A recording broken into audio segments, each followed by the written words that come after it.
नमस्कार दोस्तों, स्वागत है आपका। दोस्तों, जीतन राम मांझी को उत्साह देकर नीतीश कुमार आखिर कौन सा खेल खेल रहे हैं?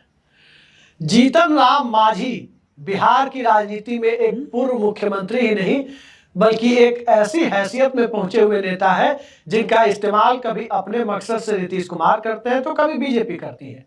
एक दौर में राष्ट्रीय जनता दल ने भी किया, लेकिन अब असल खेल सुप्रीम कोर्ट के फैसले के बाद, SC ST आरक्षण में वर्गीकरण के फैसले के बाद नीतीश कुमार करते हुए दिखाई दे रहे हैं। और ये खेल है आरक्षण के वर्गीकरण का। पूरे देश में भारत बंद का ऐलान किया गया, बिहार में भी छिटपुट असर देखा गया, लेकिन बिहार से वो आवाज भी निकलती दिखाई दी कि इस आरक्षण का वर्गीकरण होना चाहिए। ये आरक्षण किसी एक तबके को एक तरफा पूरी तरह से नहीं मिलना चाहिए, बल्कि उसमें भी OBC EBC की तरह, पिछड़ा अति पिछड़ा की तरह वर्गीकरण होना चाहिए। और ये आवाज जीतन राम मांझी ने उठाई, जो महादलित तबके से आते हैं। और सीधी बात है कि जो बात जीतन राम मांझी कह रहे हैं कि 5% के लोग 20% का हक कैसे खाएंगे, यानी जो चेतना EBC वर्ग में है वो बिहार के अंदर दलित वर्ग में सामने आती जा रही है। बीजेपी इस मामले को लेकर फंसी हुई है, क्योंकि वो करे तो क्या करे, बीजेपी की छवि वैसे भी दलित विरोधी बना दी गई है। अब दलित विरोधी है या नहीं है ये मैं नहीं कह सकता, लेकिन दलित विरोधी छवि बन गई है। इस बात को अब करीब करीब चुनावी नतीजे तो इसकी तस्दीक करते ही हैं। तो सवाल ये उठता है कि इस परिस्थिति में सुप्रीम कोर्ट के आरक्षण के फैसले के खिलाफ जब अलग अलग जगह पर अलग अलग तरीके से आंदोलन हो रहे थे, उस वक्त बिहार से दो तरह की आवाजें क्यों निकल रही थी? सभी जानते हैं कि नीतीश कुमार ने दलित के अंदर महादलित किया था, और दलित के अंदर जब महादलित किया था उस वक्त पासवान को छोड़कर बाकी सबको महादलित में डाला गया। लेकिन उस वक्त संवैधानिक प्रावधानों के मुताबिक आरक्षण का वर्गीकरण नीतीश कुमार नहीं कर सकते थे। अब वो अधिकार उन्हें हासिल हो गया है। अब सुप्रीम कोर्ट ने वो अधिकार दे दिया, और अंदरूनी सूत्रों की माने तो फाइलें मूव होनी शुरू हो गई है। खेल दूसरे लेवल पे चल रहा है, और जो खेल दूसरे लेवल पर चल रहा है उसमें बिहार में जो 15% आरक्षण दलित वर्ग के बीच है, ऐसा माना जा रहा है कि उस आरक्षण को 7% और 7-8 के दो कैटेगरी में 7+8, 7 दलितों को, महादलितों को 8, या 5+10, 5 दलित और 10% उसमें सब कोटा महादलित का, इस तरह के इनसे करने की तैयारी हो रही है। इसका असर स्वाभाविक है कि भारतीय जनता पार्टी को उत्तर प्रदेश में झेलना होगा। स्वाभाविक है कि दलित पॉलिटिक्स का बहुत बड़ा स्पेस मध्य प्रदेश में है, राजस्थान में है, छत्तीसगढ़ में है, उत्तराखंड में है, सब जगह झेलना होगा। लेकिन अंदर खाने फाइल घूम क्यों रही है? जो सोशल वेलफेयर स्कीम में नीतीश कुमार ने किया था वो बिहार में वो करने के लिए जब रास्ता खुल गया है तो ऐसा कर क्यों रहे हैं? एक पक्ष तो ये है, और इस बात से इनकार भी नहीं किया जा सकता कि आरक्षण चाहे जिसे भी दिया गया, बिल्कुल सही, कुछ खास वर्गों तक ही आरक्षण का फायदा पहुंचा। एक ठीक ठाक वर्ग उस दायरे से बाहर रहा, वो फायदा नहीं उठा पाया, क्या पिछड़ा क्या दलित। और अब उस सामाजिक न्याय के कील कांटों को दुरुस्त करने के लिए सर्वोच्च न्यायालय ने जो फैसला दिया, उसको लेकर जिस प्रकार से आंदोलन हुआ, और उस आंदोलन के बाद यदि बिना डरे नीतीश कुमार इस पर आगे बढ़ने की कवायद कर रहे हैं तो इसके पीछे वजह कौन सी है? तो उस वजह को जानने के पहले दो बातें जाननी जरूरी है। जनता दल यूनाइटेड को कमजोर करने का काम चिराग मॉडल के माध्यम से हुआ था। चिराग पासवान पासवानों की राजनीति करते हैं, तो स्वाभाविक है कि पासवानों की राजनीति चिराग पासवान करते हैं, वो वोट उनके साथ रहेगा, जिधर रहेंगे उधर उनके साथ जाएगा। उस राजनीति को निष्प्रभावी करना चाहते हैं। दो परिस्थितियां दिखाई दे रही है। पहला, चिराग पासवान के सामने ऐसी परिस्थिति पैदा कर दी जाए बिहार में आरक्षण का वर्गीकरण करके कि केंद्रीय मंत्रिमंडल और भाजपा का साथ छोड़ने के सिवा उनके पास दूसरा विकल्प ना बचे, वो बीजेपी का साथ छोड़कर चले जाए, कोई रास्ता ना बचे। क्योंकि अंततः उन्हें भी पासवान समाज को जवाब देना होगा कि आपने हमारे लिए क्या किया जब बिहार में दलित महादलित के बीच आरक्षण का बंटवारा हो रहा था।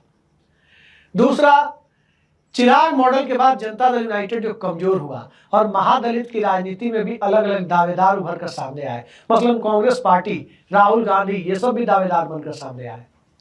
तो अब की परिस्थिति में, इस दावेदारी की स्थिति में उन दावेदारों की धार कुंद करने के लिए एक राजनीतिक ब्रह्मास्त्र के तौर पर महादलित को quota within quota supreme court के आदेश के आलोक में देने का एक सुनहरा अवसर दिखाई दे रहा है। और उसी की बुनियाद रखने के लिए अब इस शुरुआती दौर में जीतन राम मांझी के चेहरे का इस्तेमाल हो रहा है। आने वाले वक्त में कुछ और चेहरों का इस्तेमाल होगा। श्याम रजक ने पार्टी छोड़ी है, वो भी महादलित तबके से आते हैं और चर्चा है कि वो जदयू में जा रहे हैं। श्याम रजक भी इसके पक्ष में आवाज बुलंद करते हुए नजर आए, कोई आश्चर्य नहीं होना चाहिए। कुछ और दलित चेहरे भी आवाज बुलंद करते नजर आ सकते हैं।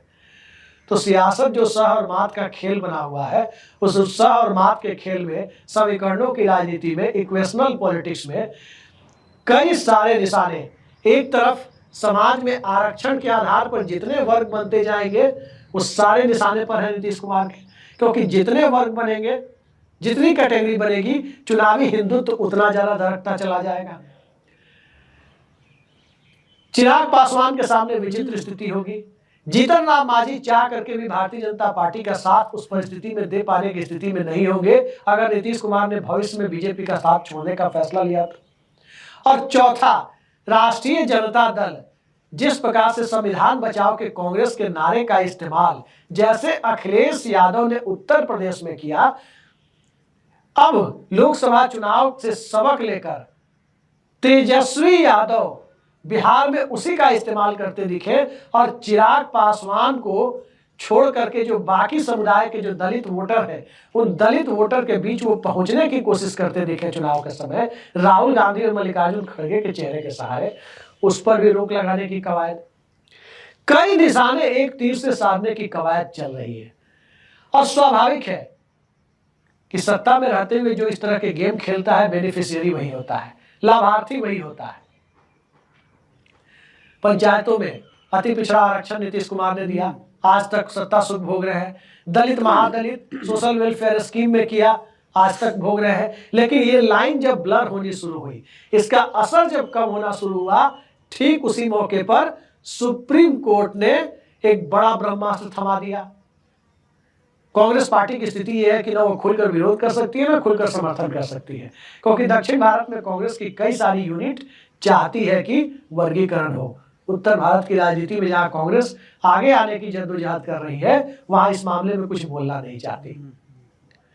वही नीतीश कुमार के सामने परिस्थितियां यह है कि सभी दलित वर्गों का वोट उन्हें मिलना नहीं है, तो जो मिलना है उसको क्यों ना सिक्योर किया जाए।